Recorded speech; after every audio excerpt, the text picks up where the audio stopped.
Hello दोस्तों, एक बार फिर से स्वागत है आपका मेरे यूट्यूब चैनल आरएस नोट्स पर। और आज हम आपके लिए लेके आए हैं सेकंड पार्ट प्राचीन भारतीय इतिहास का। ये पार्ट में दोस्तों प्राचीन भारतीय इतिहास आपका पूर्ण रूप से कंप्लीट हो जाएगा। तो आइए दोस्तों वीडियो को शुरू करें। गुप्तकाल के दौरान स्वर्ण सिक्कों की कमी और गुप्तकाल के बाद सिक्कों की कमी का क्या कारण था? क्या कारण था? ये था ऑप्शन डी, व्यापार में गिरावट आई थी। क्या आई थी? व्यापार में गिरावट आई थी। इसके कारण से जो है गुप्तकाल में सिक्कों का कम होना तथा गुप्तकाल के बाद के सिक्कों के अकाल का कारण यही था। ठीक है। अगला है, निम्नलिखित में अष्टमहास्थान कौन सा नहीं है? निम्नलिखित में अष्टमहास्थान कौन सा नहीं है? यह है तक्षशिला। तक्षशिला नहीं है। ठीक है। महात्मा बुद्ध से जुड़े 8 स्थान कौन कौन से हैं? यह है लुम्बिनी, गया, सारनाथ, कुशीनगर, श्रावस्ती, काश्य, राजगृह और विशाली को बौद्ध ग्रंथों में अष्टमहास्थान के नाम से जाना गया है दोस्तों। ठीक है। अगला है, तृतीय बौद्ध संगीति किसके काल में हुई? तृतीय बौद्ध संगीति जो है किसके शासनकाल में हुई थी? ये हुई थी अशोक के शासनकाल में। ठीक है दोस्तों, यह पाटलिपुत्र में हुई थी। तृतीय बौद्ध संगीति के अध्यक्ष कौन थे? ये थे मोगलीपुत्र तीस थे। दोस्तों याद रखिएगा, ऑप्शन ए इसका आंसर हो जाएगा। अगला है, गौतम बुद्ध को किस उम्र पर ज्ञान प्राप्त हुआ था? गौतम बुद्ध को जो है किस उम्र पर ज्ञान प्राप्त हुआ था? ये हुआ था 35 की उम्र में जो है गौतम बुद्ध को ज्ञान प्राप्त हुआ था। दोस्तों याद रखिएगा, गौतम बुद्ध को 35 वर्ष की उम्र में एक वट वृक्ष के नीचे, बरगद के पेड़ के नीचे जो है ज्ञान प्राप्त हुआ था। ऑप्शन बी इसका आंसर हो जाएगा दोस्तों। अगला है, गौतम बुद्ध का एकमात्र पुत्र का क्या नाम था? क्या नाम था? ये था राहुल। ठीक है दोस्तों, गौतम बुद्ध की पत्नी का नाम यशोधरा था। उनके एक पुत्र था जिसका नाम क्या था? राहुल था, जिसका जन्म 534 ईस्वी पूर्व में हुआ था। तो आंसर क्या हो जाएगा दोस्तों इसका? ऑप्शन ए, राहुल जो है आंसर हो जाएगा इसका। अगला देखिए, जैन धर्म के प्रथम तीर्थकर कौन थे? जैन धर्म के प्रथम तीर्थकर कौन थे? ये थे ऑप्शन ए, ऋषभदेव जो है जैन धर्म के प्रथम तीर्थकर थे। जैन धर्म के पहले तीर्थकर ऋषभदेव थे। उनका नाम ऋग्वेद में भी आया है। उनके माता पिता का नाम भागवत पुराण में वर्णित है दोस्तों। ठीक है दोस्तों, अगला देखिए, महावीर स्वामी को किस नदी के तट पर कैवल्य प्राप्त हुआ? महावीर स्वामी को किस नदी के तट पर कैवल्य प्राप्त हुआ था? ये हुआ था ऑप्शन बी, ऋजुपालिका नदी के तट पर जो है महावीर स्वामी जी को कैवल्य प्राप्त हुआ था। महावीर स्वामी को 498 ईस्वी पूर्व में 42 वर्ष की आयु में ऋजुपालिका नदी के किनारे कैवल्य प्राप्त हुआ। जैन धर्म में कैवल्य सर्वोच्च ज्ञान को कहते हैं। ठीक है दोस्तों, कैवल्य मतलब सर्वोच्च ज्ञान। अगला है, महावीर स्वामी का जन्म कब हुआ था? महावीर स्वामी का जन्म कब हुआ था दोस्तों? ये हुआ था 540 ईस्वी पूर्व में। कब हुआ था? 540 ईस्वी पूर्व में वैशाली के कुंडग्राम में जो है महावीर स्वामी का जन्म हुआ था। उनका बचपन का नाम क्या है? उनका बचपन का नाम वर्धमान था। उनके पिता का नाम सिद्धार्थ और माँ का नाम क्या था? माँ का नाम था त्रिशिला दोस्तों, याद रखिएगा। अगला है, ऋग्वेद में जैन धर्म के कौन से 2 तीर्थकरों का उल्लेख है? ऋग्वेद में जो है जैन धर्म के कौन से 2 तीर्थकरों का उल्लेख है दोस्तों? ये है ऑप्शन ए, ऋषभदेव और अरिष्टनेमी का जो है उल्लेख है ऋग्वेद में।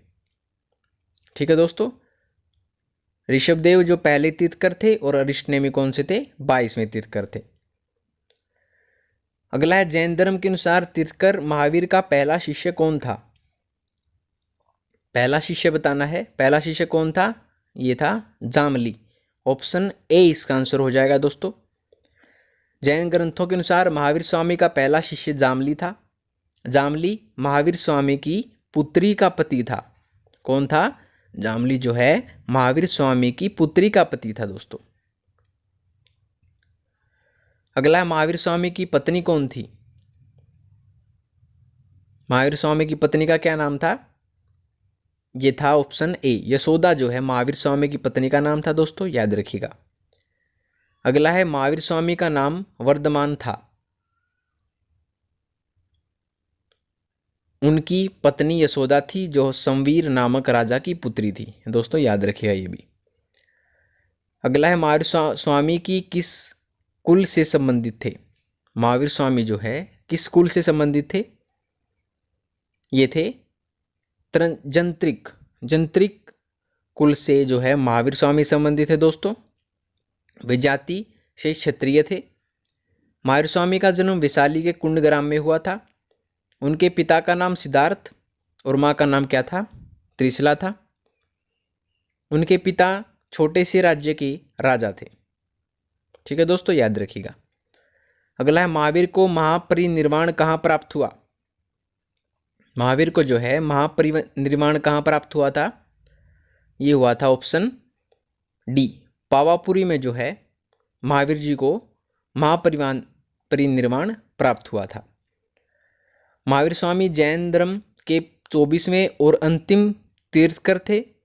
उन्हें 72 साल की उम्र में 468 ईस्वी पूर्व में पावापुरी में महानिर्वाण या निर्वाण प्राप्त हुआ था दोस्तों।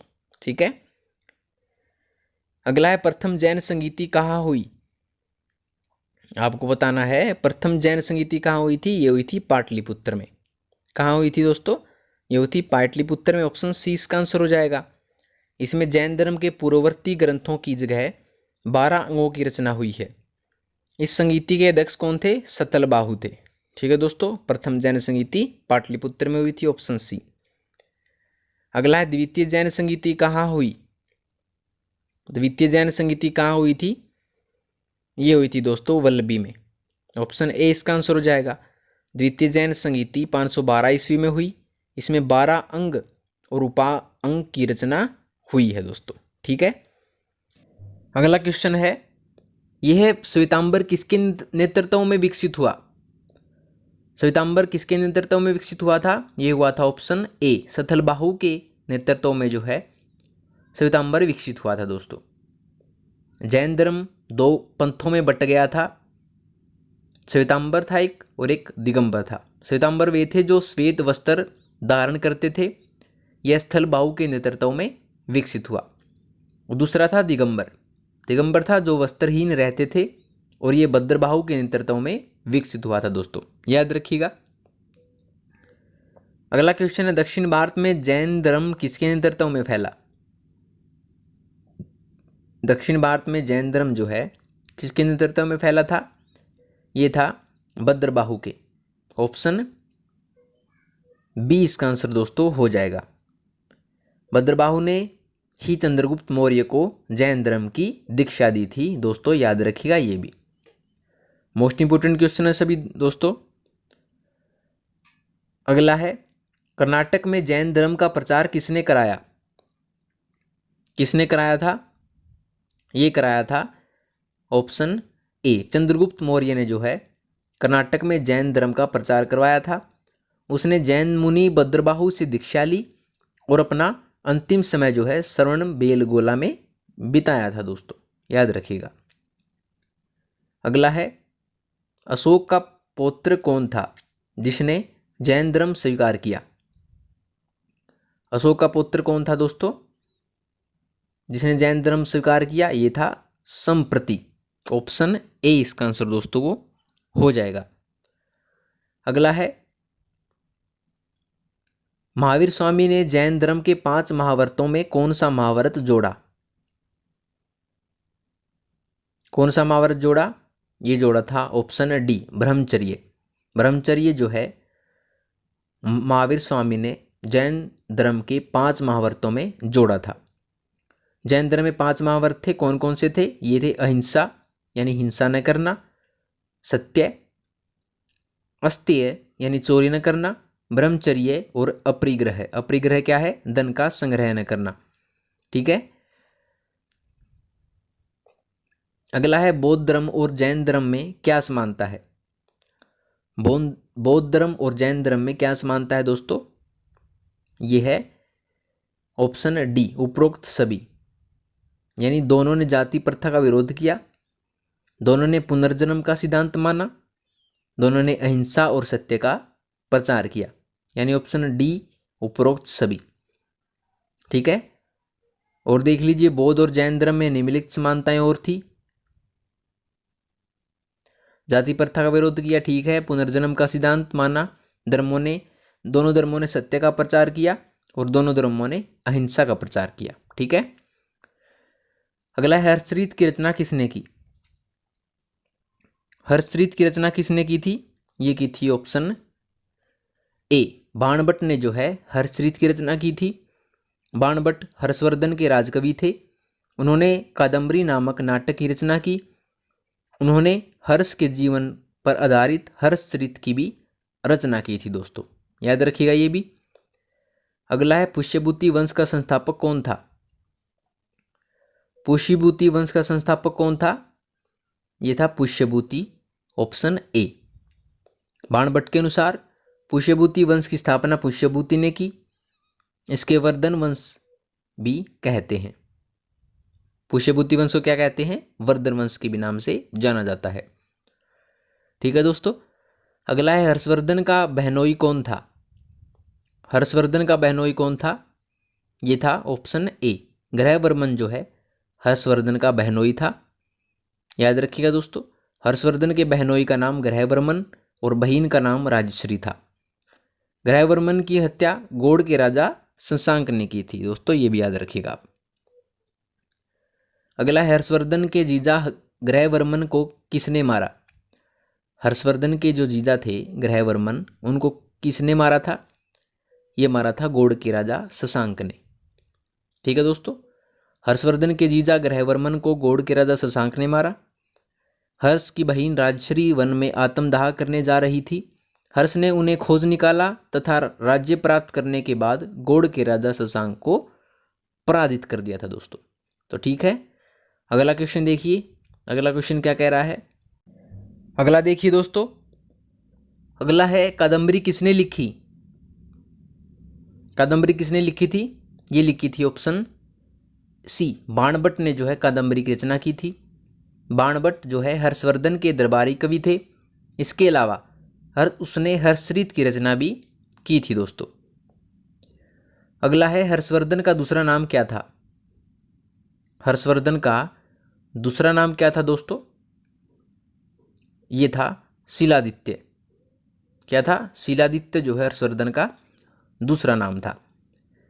अगला देखिए, हर्षवर्धन वर्धन वंश या पुष्यभूति वंश का राजा था। उसने 606 ईस्वी से 647 ईस्वी तक राज्य किया।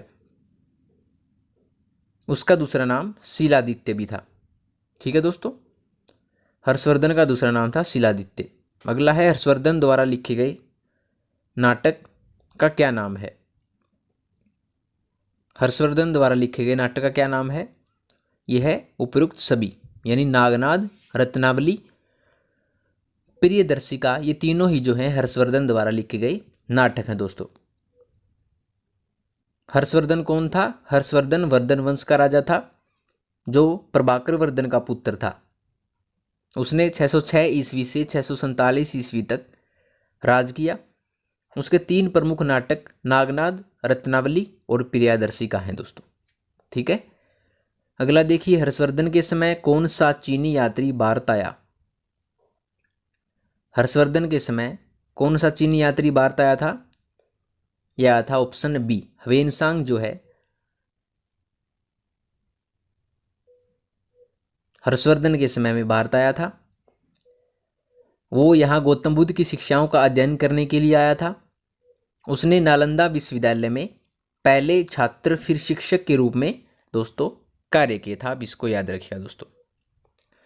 अगला है, हर्षवर्धन को किस राजा ने हराया? हर्षवर्धन को जो है किस राजा ने हराया था दोस्तों? ये हराया था ऑप्शन ए, पुलकेशिन द्वितीय ने जो है हर्षवर्धन को हराया था।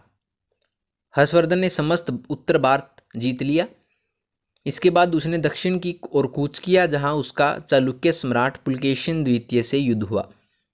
किंतु हर्ष इस युद्ध में पराजित हो गया और उसकी हाथी सेना का बहुत नुकसान हुआ। ठीक है दोस्तों, ऑप्शन ए इसका आंसर हो जाएगा। फिर अगला है, हर्षवर्धन के समय चीन का सम्राट कौन था? हर्षवर्धन के समय चीन का सम्राट कौन था? ये था तेजोंग। तेजोंग जो है हर्षवर्धन के समय चीन का सम्राट था दोस्तों, याद रखिएगा। हर्षवर्धन ने 641 ईस्वी में तेजोंग के दरबार में एक दूत भेजा था। कब भेजा था? 641 ईस्वी में तेजोंग के दरबार में एक दूत भी भेजा था हर्षवर्धन ने दोस्तों। अगला, हर्षवर्धन के समय कन्नौज सभा किस मत के प्रचार के लिए हुई थी? हर्षवर्धन के समय जो है कन्नौज सभा किस मत के प्रचार के लिए हुई थी? ये हुई थी ऑप्शन ए, महायान के प्रचार के लिए जो है हर्षवर्धन के समय कन्नौज सभा हुई थी। हर्षवर्धन बौद्ध धर्म का महायान मतानुयायी था। हर्षवर्धन के समय 643 ईस्वी में कन्नौज में सभा हुई थी जिसका उद्देश्य महायान का प्रचार करना था। हालांकि हर्षवर्धन एक सहिष्णु सम्राट था और वो हिंदू, जैन और बौद्ध सभी धर्म का दोस्तों आदर करता था, याद रखिएगा दोस्तों। ऑप्शन ए इसका आंसर हो जाएगा। अगला है, नागनाद की रचना किसने की? नागनाद की रचना जो है किसने की थी? ये की थी ऑप्शन ए, हर्षवर्धन ने जो है नागनाद की रचना की थी दोस्तों। नागनाद नामक प्रसिद्ध पुस्तक की रचना हर्षवर्धन ने की। हर्षवर्धन वर्धन वंश का राजा था जिसने 606 ईस्वी से 647 ईस्वी तक राज किया। हर्ष स्वयं एक विद्वान व्यक्ति था। नागनाद बौद्ध धर्म में काफी प्रसिद्ध है। ठीक है दोस्तों, ऑप्शन ए, नागनाद की रचना हर्षवर्धन ने की थी। अगला है, आयहोल अभिलेख किसने लिखा? आयहोल अभिलेख किसने लिखा था? ये लिखा था रवि कीर्ति ने। ऑप्शन ए इसका आंसर हो जाएगा दोस्तों। आयहोल अभिलेख वातापी के राजा पुलकेशन द्वितीय ने बनवाया। वह जैन मतानुयायी था। उसने 610 ईस्वी से 642 ईस्वी तक राज किया। इस अभिलेख को रवि कीर्ति ने लिखा। यह संस्कृत भाषा में था जिसमें कन्नड़ भाषा भी है। इसमें कालिदास और भैरवी का भी जिक्र है दोस्तों, याद रखिएगा। अगला है, चालुक्य वंश की स्थापना किसने की? चालुक्य वंश की स्थापना किसने की थी? ये की थी दोस्तों ऑप्शन बी, पुलकेशिन प्रथम ने जो है चालुक्य वंश की स्थापना की थी। और वातापी यानी आधुनिक बादामी जो है को अपनी राजधानी बनाया था। ठीक है दोस्तों। अगला क्वेश्चन देखिए। अगला है दोस्तों, देखिए, किस पल्लव राजा ने पुलकेशिन द्वितीय को हराकर वातापी यानी बादामी पर अधिकार कर लिया था? किसने हराया था? ये हराया था नरसिंह वर्मन प्रथम ने जो है पुलकेशिन द्वितीय को हराकर बादामी पर अधिकार कर लिया था दोस्तों। नरसिंह वर्मन कौन था? ये था पल्लव वंशी राजा थे। उन्होंने पुलकेशिन द्वितीय को हराया और बादामी पर अधिकार कर लिया तथा राजधानी को 13 वर्षों तक अपने अधिकार में रखा। ये भी याद रखिएगा। अगला देखिए, किस चालुक्य राजा ने वेंगी में राजधानी बनाई? किस चालुक्य राजा ने वेंगी में अपनी राजधानी बनाई थी? ये बनाई थी विष्णुवर्धन ने। किसने बनाई थी? विष्णुवर्धन ने जो है अपनी राजधानी वेंग में बनाई थी। ऑप्शन ए इसका आंसर हो जाएगा दोस्तों। ऐतिहासिक तथ्यों के अनुसार पुलकेशिन द्वितीय को पल्लव वंशी राजा नरसिंह वर्मन ने हराया और उसकी राजधानी पर अधिकार कर लिया था। ठीक है दोस्तों। अगला है, निम्नलिखित चालुक्य राजा में से किसने फारसी राजा खुसरू द्वितीय को एक राजदूत भेजा? किसने भेजा था? ये भेजा था ऑप्शन बी, पुलकेशिन द्वितीय ने। पुलकेशिन द्वितीय चालुक्य राजा था जिसने खुसरो द्वितीय के दरबार में एक राजदूत भेजा तथा खुसरो द्वितीय ने भी एक राजदूत पुलकेशिन द्वितीय के दरबार में दोस्तों भेजा था, याद रखिएगा। अगला है, बादामी के चालुक्यों का राज्यकाल क्या था? क्या था? ये था 543 से 757 ईस्वी के मध्य। बादामी के चालुक्यों का राज्यकाल था। बादामी के चालुक्य कर्नाटक में राज्य करते थे। इसकी राजधानी वातापी थी। इन्होंने 543 से 757 ईस्वी तक राज किया था दोस्तों। अगला है, महाबलीपुरम के सौर मंदिर का निर्माण किसने कराया? महाबलीपुरम के सौर मंदिर का निर्माण किसने कराया था? ये कराया था नरसिंह वर्मन द्वितीय ने। किसने करवाया था? नरसिंह वर्मन द्वितीय ने जो है महाबलीपुरम के सौर मंदिर का निर्माण करवाया था। नरसिंह वर्मन द्वितीय पल्लव वंश का राजा था जिसने पुलकेशिन द्वितीय को दोस्तों क्या किया था? हराया था। ये भी याद रखिएगा। अगला है कांची का प्रसिद्ध बैकुंठ पेरुमल मंदिर किसने बनवाया? किसने बनवाया था? ये बनवाया था महेंद्र वर्मन द्वितीय ने। किसने बनवाया था? महेंद्र वर्मन द्वितीय ने दोस्तों। बैकुंठ पेरुमल का मंदिर कांची में है। इसका निर्माण महेंद्र वर्मन द्वितीय ने कराया। यह भगवान विष्णु को समर्पित है। इसमें 1000 स्तंभों पर टिका हुआ एक हॉल भी है। ठीक है दोस्तों। अगला देखिए, किरातार्जुनीय की रचना किसने की? किरातार्जुनीय की रचना किसने की थी? ये की थी ऑप्शन ए, भैरवी ने जो है किरातार्जुनीय की रचना की। किरातार्जुनीय एक प्रसिद्ध संस्कृत नाटक है। किरातार्जुनीय की रचना 7वीं सदी में किसने की थी? भैरवी ने की थी दोस्तों। अगला है, दक्ष कुमार चरित्रम की रचना किसने की? दक्ष कुमार चरित्रम की रचना किसने की? ये की थी दोस्तों ऑप्शन ए, दंडिन ने जो है दक्ष कुमार चरित्रम की रचना की थी। ठीक है। अगला देखिए, निम्नलिखित पल्लव राजा में से किसने प्रसिद्ध नाटक मत विलास प्रहसन लिखा था? किसने लिखा था? ये लिखा था ऑप्शन ए, महेंद्र वर्मन प्रथम ने जो है मत विलास प्रहसन लिखा था। मत विलास प्रहसन एक प्राचीन संस्कृत एकांकी नाटक है। इसकी रचना प्रसिद्ध पल्लव राजा महेंद्र वर्मन प्रथम ने की थी दोस्तों। अगला है, दक्ष कुमार चरित्रम की रचना किसने की और रचयिता किसके दरबारी कवि थे? किसके दरबारी कवि थे? ये थे दंडिन और नंदीवर्मन द्वितीय के। किसने की थी दक्ष कुमार चरित्रम की रचना? ये की थी दंडिन ने। और इसके रचयिता किसके दरबारी कवि थे? ये थे नंदीवर्मन द्वितीय के। ठीक है दोस्तों। दक्ष कुमार चरित्रम की रचना दंडिन ने की, जो नंदीवर्मन द्वितीय के दरबारी कवि थे। बाड़वी और दंडिन क्रमशः कीर्तुंजिन्याम और दस कोमचरिथम के लेखक पल्लव अदालत में रहते थे। ठीक है दोस्तों, ऑप्शन ए इसका आंसर हो जाएगा दोस्तों। अगला देखिए, पल्लव राजा महेंद्र वर्मन द्वितीय को किसने हराया? पल्लव राजा महेंद्र वर्मन द्वितीय को किसने हराया था दोस्तों? ये हराया था पुलकेशिन द्वितीय ने। ठीक है दोस्तों, पुलकेशिन द्वितीय ने जो है राजा महेंद्र वर्मन द्वितीय को हराया था। पल्लव वंश चालुक्य राजाओं के दक्षिण में एक ब्राह्मण साम्राज्य था। महेंद्र वर्मन द्वितीय के पुत्र नरसिंह वर्मन द्वितीय ने पुलकेशिन द्वितीय को हराया और इस युद्ध में पुलकेशिन द्वितीय की मृत्यु हो गई थी दोस्तों। ये भी याद रखिएगा। अगला देखिए, कालिदास का नाम किस अभिलेख में है? कालिदास का नाम किस अभिलेख में है दोस्तों? ये है ऑप्शन बी, आयोहोल अभिलेख में जो है कालिदास का नाम लिखा गया है। आयोहोल अभिलेख वातापी के राजा पुलकेशिन द्वितीय ने बनवाया। वह जैन मतानुयायी था। उसने 610 ईस्वी से 642 ईस्वी तक राज किया। ठीक है। इस अभिलेख को रवि कीर्ति ने लिखा था। किसने लिखा था? रवि कीर्ति ने लिखा था। यह संस्कृत भाषा में था, जिसमें कन्नड़ भाषा भी है। इसमें कालिदास और भैरवी का भी जिक्र किया गया है दोस्तों। ये भी याद रखिएगा। अगला है, निम्नलिखित में से कौन सी मुद्रा गौतम बुद्ध द्वारा प्रथम धर्मोपदेश में दर्शाया गया भाव है? किसमें कौन सा भाव है?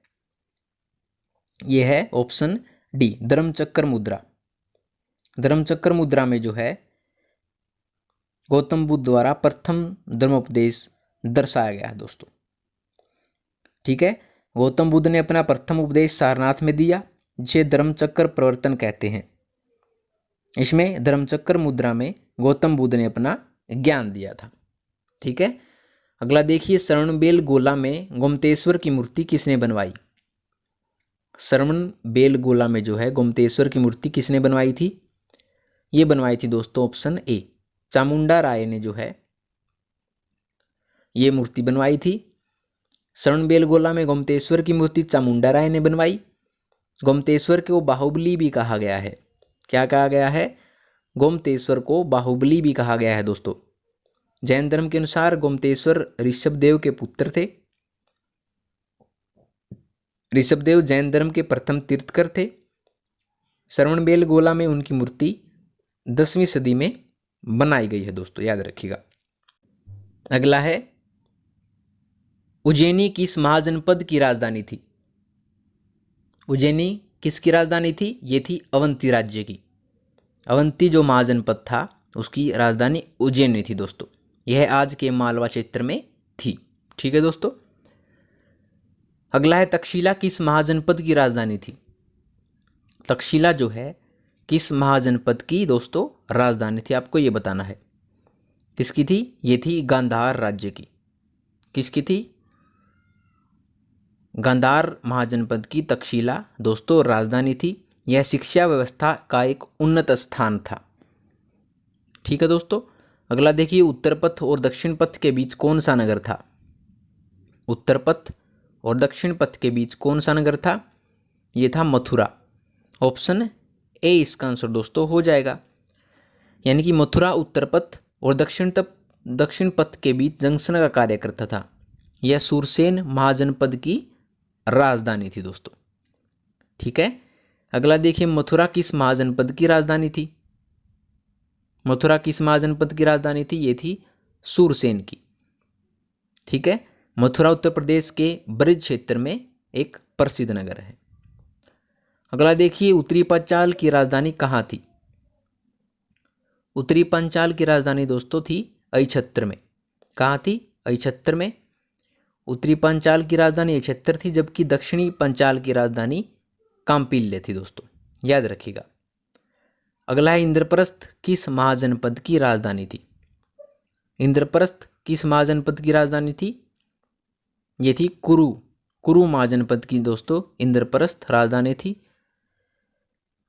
इंद्रप्रस्थ वर्तमान दिल्ली शहर का पुराना नाम है दोस्तों, याद रखिएगा। तो इसका आंसर क्या हो जाएगा? ऑप्शन ए इसका आंसर दोस्तों वो हो जाएगा, याद रखिएगा। अगला क्वेश्चन देखिए, अगला क्वेश्चन क्या कह रहा है? अगला क्वेश्चन है, मत्स्य महाजनपद की राजधानी विराटनगर किस क्षेत्र में थी? मत्स्य महाजनपद की राजधानी विराटनगर किस क्षेत्र में थी दोस्तों? ये थी ऑप्शन सी, जयपुर में जो है ये राजधानी स्थित थी। विराटनगर आज के जयपुर के पास स्थित है। कहाँ है? राजस्थान में जयपुर के पास स्थित है। इसे पांडवों ने अज्ञातवास के दौरान अपने रहने का स्थान बनाया था। किसे बनाया था? विराटनगर को। ये भी एक क्वेश्चन बनता है कि पांडवों ने अपना अज्ञातवास का समय कहाँ बिताया था? कहाँ बिताया था? ये बिताया था विराटनगर में। ठीक है दोस्तों। अगला है, बिंबिसार ने अवंती नरेश प्रद्योत के यहाँ कौन सा वेद्य भेजा था? कौन सा वेद्य भेजा था? ये भेजा था दोस्तों जीवक नाम का वेद्य भेजा था। बिंबिसार हर्यंक वंश का राजा था और संस्थापक भी था। ये भी याद रखिएगा दोस्तों। कौन था? बिंबिसार हर्यंक वंश का राजा था और उसका संस्थापक भी था। अगला, बिंबिसार का दूसरा नाम क्या था? बिंबिसार का दूसरा नाम क्या है दोस्तों? ये था श्रेणिक। क्या था? श्रेणिक जो है बिंबिसार का दूसरा नाम था, याद रखिएगा दोस्तों। अगला है, शिशुनाग वंश का अंतिम राजा कौन था? शिशुनाग वंश का अंतिम राजा कौन था? ये था नंदीवर्धन। ऑप्शन सी इसका आंसर हो जाएगा। शिशुनाग वंश का अंतिम राजा नंदीवर्धन था। उसने 367 ईस्वी पूर्व से 345 ईस्वी पूर्व में राज किया। इसके बाद महापद्म नंद ने नंद वंश की स्थापना की। भारत का प्रथम साम्राज्य संस्थापक किसे कहा जाता है दोस्तों? अगला है, भारत का प्रथम साम्राज्य संस्थापक किसे कहा जाता है? ये कहा जाता है ऑप्शन ए, महापद्म नंद को जो है भारत का प्रथम साम्राज्य संस्थापक कहा जाता है। उसने 345 ईस्वी पूर्व में नंद वंश की स्थापना की थी। ठीक है दोस्तों, 345 ईस्वी पूर्व में। अगला है नंद वंश की स्थापना किसने की? नंद वंश की स्थापना किसने की? ये की थी महापद्म नंद ने की थी। ऑप्शन ए इसका आंसर हो जाएगा दोस्तों। यानी कि नंद वंश की स्थापना 345 ईस्वी पूर्व में महापद्म नंद ने की। उसने 16 वर्षों तक राज किया।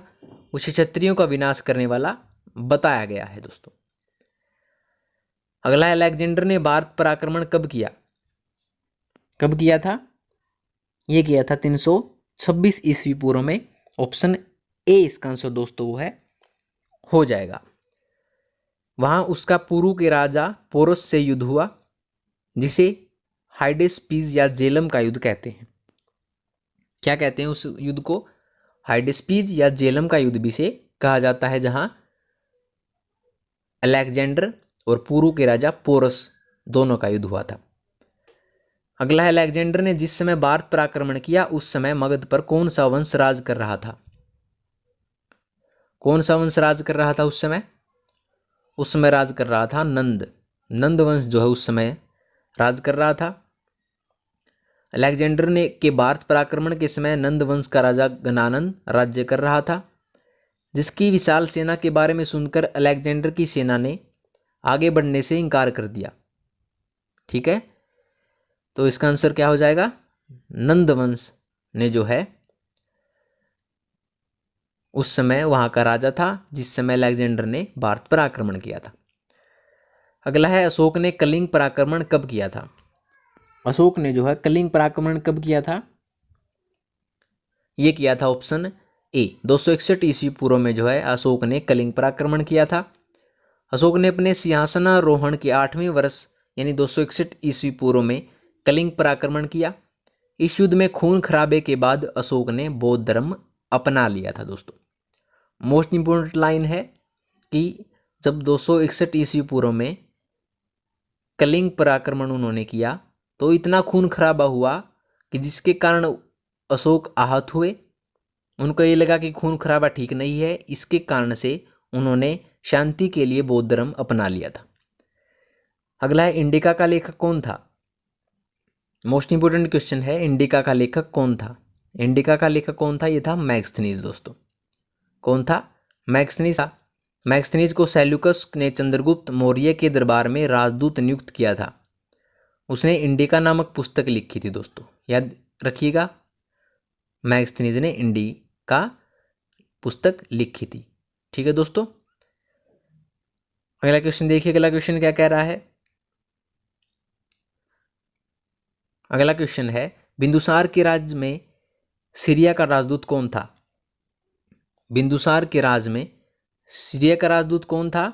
ये था ऑप्शन ए डायमकस जो है बिंदुसार के राज में सीरिया का राजदूत था। कौन था? सीरिया के राजा एंटियोकस प्रथम ने डायमकस नामक राजदूत को बिंदुसार के दरबार में भेजा था दोस्तों। तो इसका आंसर डायमकस।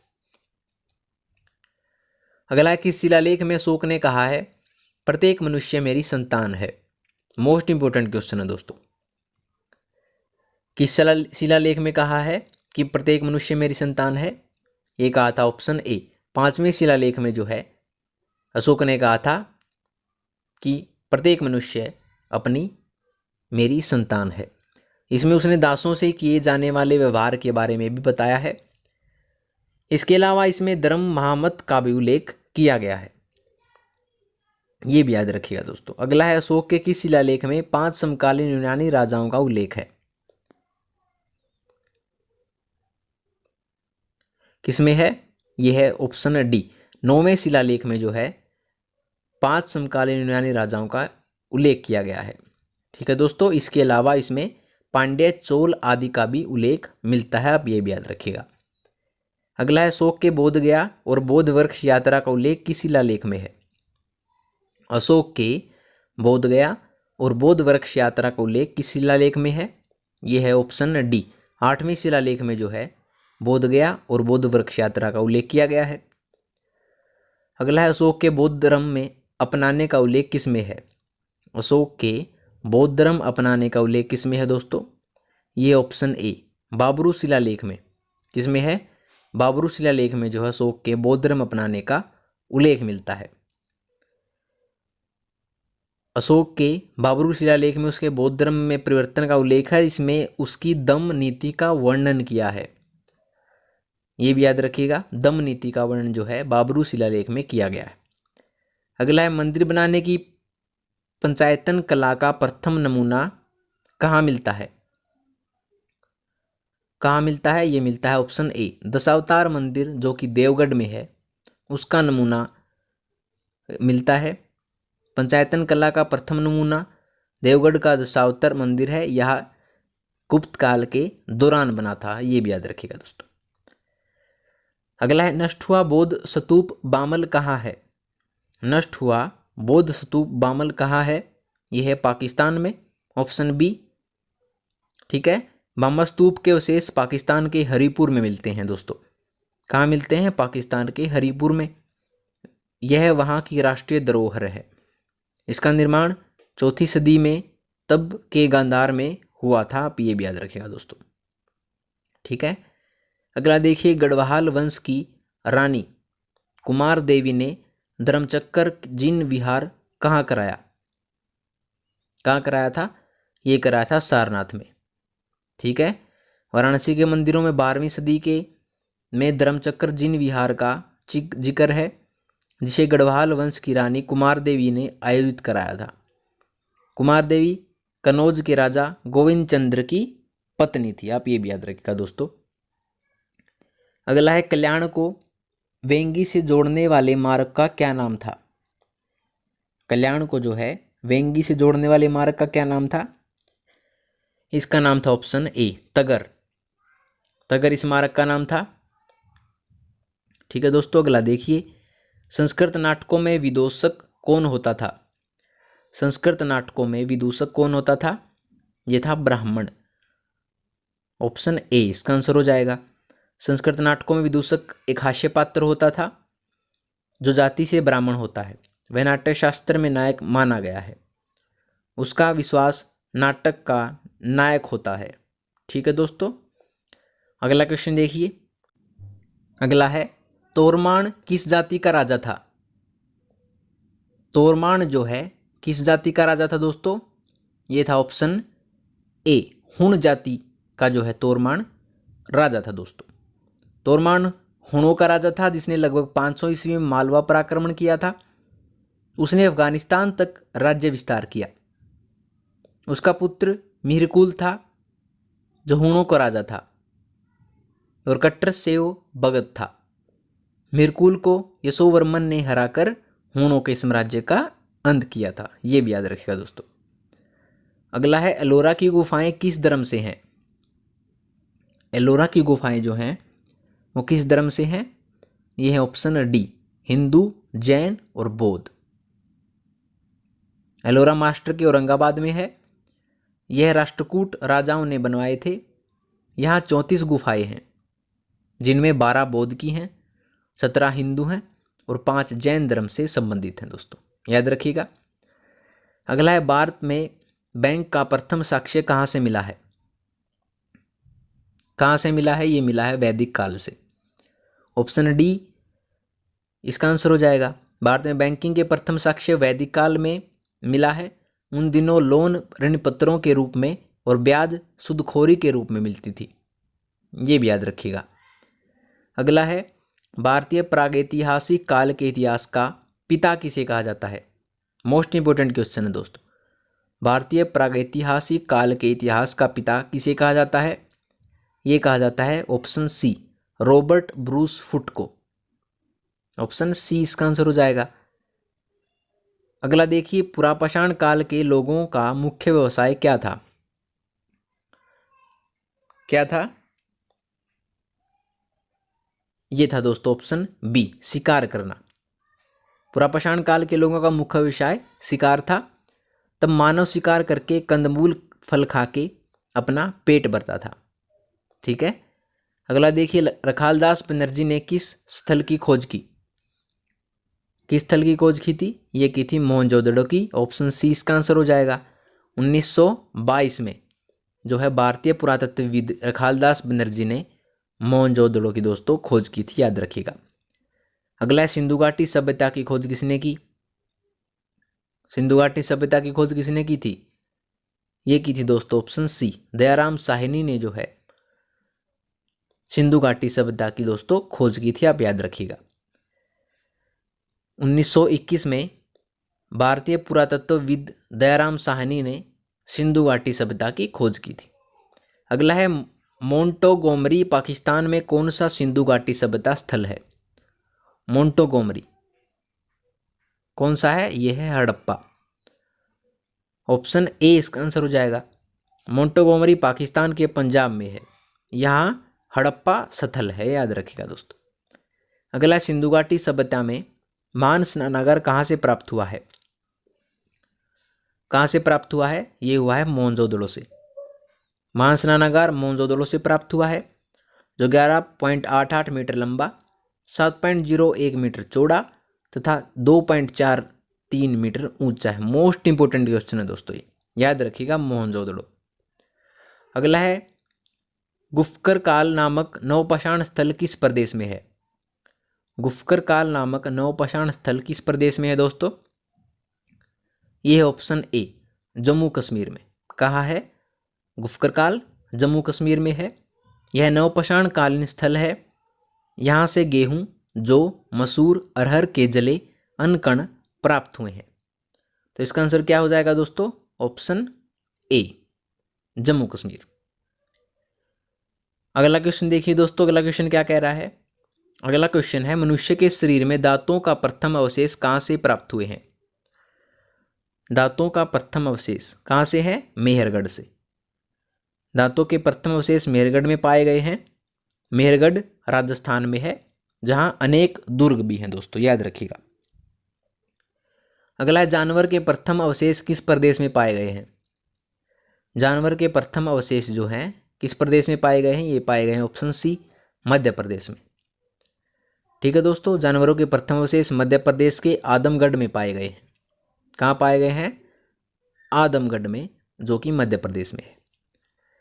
अगला है, भीमबेटका में कितनी गुफाएं हैं? भीमबेटका में कितनी गुफाएं हैं? ये हैं दोस्तों ऑप्शन सी, 243 जो हैं गुफाएं भीमबेटका में स्थापित हैं। भीमबेटका मध्य प्रदेश के रायसेन जिले में स्थित है, सुप्रसिद्ध स्थान है। यहाँ पर कुल कितनी गुफाएं हैं? 243। अगला है, अशोक के किस शिलालेख में शिलालेखों के उद्देश्य का वर्णन है? किसमें है? यह है 14वें शिलालेख में, ऑप्शन डी इसका आंसर हो जाएगा। ठीक है दोस्तों, अशोक के 14वें शिलालेख में देश के विभिन्न भागों में शिलालेखों का वर्णन है। अगला है, अशोक के किस शिलालेख में सभी धर्मों के लिए सहिष्णुता का वर्णन है? किस अभिलेख में स्थित यह है? यह है ऑप्शन डी, 12वें शिलालेख में। अशोक के 12वें शिलालेख में जो है सभी धर्मों के लिए सहिष्णुता का वर्णन है दोस्तों। अगला है, अशोक का कौन सा स्थल धर्म महामत के बारे में है? कौन सा स्थल है ये? ये ऑप्शन डी, 7वां शिलालेख। कौन सा है? 7वें शिलालेख में जो है धर्म महामत का वर्णन है। इसमें दम यात्राओं का वर्णन है, जिसमें गरीबों, ब्राह्मणों और श्रमणों को दान दिया जाता था। ठीक है दोस्तों, याद रखिएगा इसको। अगला है, अशोक के किस शिलालेख में उन जानवरों और पक्षियों की सूची दी है जिनका संरक्षण करना था? किस शिलालेख में दी गई है? ये दी गई है 5वें शिलालेख में। अशोक के 5वें शिलालेख में जानवरों और पक्षियों के संरक्षण के बारे में वर्णन है। यह अशोक द्वारा 25 कैदियों के छोड़े जाने का भी वर्णन है। ठीक है दोस्तों, अगला देखिए, श्रीलंका की पुस्तक महावंश के अनुसार किसने अशोक को बौद्ध धर्म अपनाने के लिए प्रेरित किया? किसने किया था? ये किया था option D, Nigrodha. Option D most important question है दोस्तों। निग्रोध ने जो है ये अशोक को बौद्ध धर्म अपनाने के लिए प्रेरित किया था, याद रखिएगा। ठीक है, अगला देखिए, अशोक के किस शिलालेख में अशोक नाम का जिक्र मिला है? किसमें मिला है? ऑप्शन बी, मस्की विलेख में जो है, शिलालेख में जो है अशोक नाम का जिक्र मिला है, याद रखिएगा। अगला है, किस ग्रीक राजा ने चंद्रगुप्त मौर्य के दरबार में मैगस्थनीज को राजदूत नियुक्त किया? ये किया था सेलुकस निकेटर ने। किसने किया था? सेल्यूकस निएटर ने जो है चंद्रगुप्त मौर्य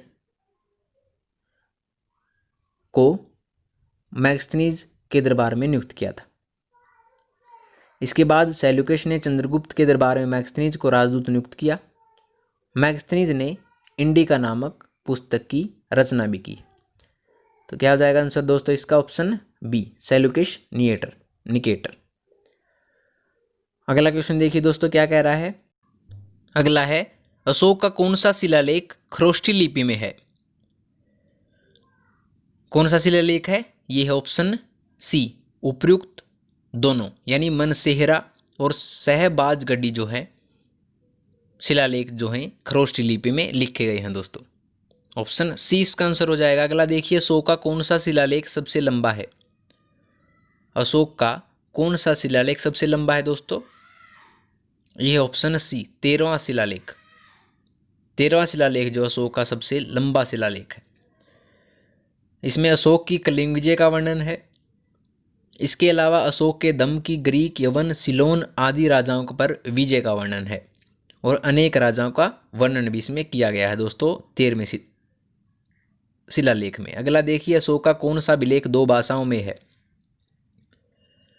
अशोक का कौन सा अभिलेख 2 भाषाओं में है दोस्तों? ये ऑप्शन सी, कंधार अभिलेख जो है वो अभिलेख 2 भाषाओं में लिखा गया है। कौन सी भाषाएं 2? ये है ग्रीक और आर्मेनिक भाषा। ग्रीक और आर्मेनिक 2 भाषाओं में जो है कंधार का अभिलेख लिखा गया है। अगला देखिए, सिंहासनारोहण से पहले अशोक कहाँ का वायसराय था? कहाँ का वायसराय था? ये था तक्षशिला का। अशोक 261 ईस्वी पूर्व में सिंहासन पर बैठा, उससे पहले अशोक तक्षशिला का वायसराय था। अगला है, अशोक के किस शिलालेख में दम नीति का वर्णन है? किस शिलालेख में है? ये है ऑप्शन सी, शिलालेख 11वें में जो है दम नीति का वर्णन किया गया है। अगला देखिए, अशोक ने किस शिलालेख में पशु हत्या पर रोक लगाई? किस शिलालेख में? ये लगाई ऑप्शन सी, शिलालेख प्रथम। शिलालेख प्रथम में जो है अशोक ने पहले अभिलेख में पशु हत्या पर रोक लगाई थी और दूसरे अभिलेख में जो है पशुओं के भी उपचार की व्यवस्था का वर्णन किया है दोस्तों। अगला, अशोक ने दम प्रसार करने के लिए कौन से अधिकारी रखे थे? कौन से अधिकारी रखे थे? ये रखे थे ऑप्शन डी, उपयुक्त सभी, यानी युक्त, पारदेशिक और राजकीय जो है अशोक ने दम प्रसार के लिए अधिकारी रखे थे। याद रखिएगा दोस्तों। अगला है, कलिंग युद्ध अशोक के सिंहासनारोहण के कौन से वर्ष में हुआ? कौन से वर्ष में हुआ था? ये हुआ था 8वें वर्ष में। अशोक का सिंहासनारोहण हुआ था 269 ईस्वी पूर्व में और 8 वर्ष बाद यानी कि 261 ईस्वी पूर्व में कलिंग युद्ध हुआ था। अगला है, अशोक के बैरूत शिलालेख को इलाहाबाद कौन ले गया था? अशोक के बैरूत शिलालेख को इलाहाबाद ले गया था Cunningham. Option A, Lord Cunningham जो है अशोक के बैरूत शिलालेख को इलाहाबाद लेकर गया था। ऑप्शन ए इसका आंसर हो जाएगा। अगला देखिए, मौर्य काल में देवता दक्ष किससे संबंधित है? मौर्य काल में देवता दक्ष किससे संबंधित है दोस्तों? ये संबंधित है दोस्तों धार्मिक संस्थान से। ऑप्शन डी इसका आंसर हो जाएगा। दोस्तों, अगर आपको वीडियो पसंद आई हो तो वीडियो को लाइक करें, शेयर करें और आरएस नोट्स चैनल को सब्सक्राइब करना न भूलें। तो मिलते हैं अगली वीडियो में, तब तक के लिए धन्यवाद।